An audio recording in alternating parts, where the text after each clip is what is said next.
Have you ever found yourself wondering why developers aren't constructing houses tailored for low-income earners? The answer lies in a simple economic reality: the cost of materials and land often surpasses what those with modest incomes can afford. In a world where housing demand outstrips supply, developers prioritize projects that cater to a higher income spectrum. This blog aims not to discourage the dream of homeownership but to shed light on the practicalities of achieving it, especially for those with limited financial means. Recently, during a presentation on Real Estate Database (RED) listings to young IT professionals, a question arose: why doesn't RED feature homes for low-income earners?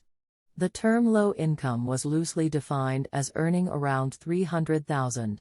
In response, it was emphasized that if someone earning $300,000 is employed within Kampala, the most viable option is renting until their income surpasses this threshold.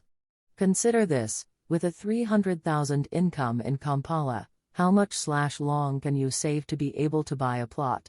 In this case, owning a house may be out of reach, much like purchasing a car.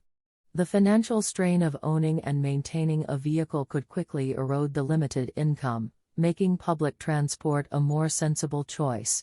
The same principle applies to homeownership. The expenses associated with building or purchasing land, especially in the city or its outskirts, might outweigh the financial feasibility for those earning $300,000 or less, making the renting option a more sensible choice. Living close to the city is often the preference for low-income earners for practical reasons like easy and affordable commuting.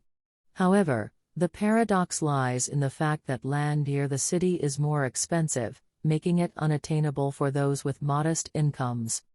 This leaves them with renting as the only feasible option.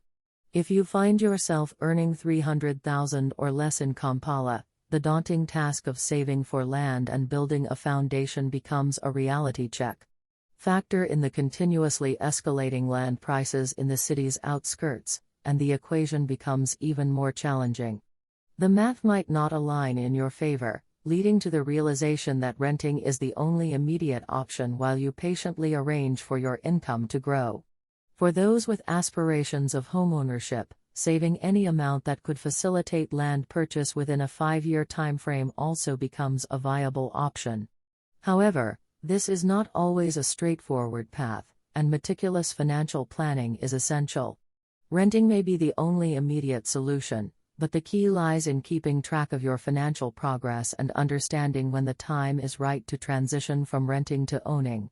In conclusion, not everyone can afford to buy or build a house. In such cases, renting remains a viable option. Similarly, not everyone can purchase a car, making hiring a car, or an Uber, a suitable alternative, and therefore the journey to homeownership for low-income earners in especially urban areas requires a pragmatic approach. While the dream remains alive, the path may involve renting until financial circumstances allow for the realization of this significant milestone. It's not about discouraging the pursuit of a home but rather about making informed decisions based on current financial capabilities and future aspirations.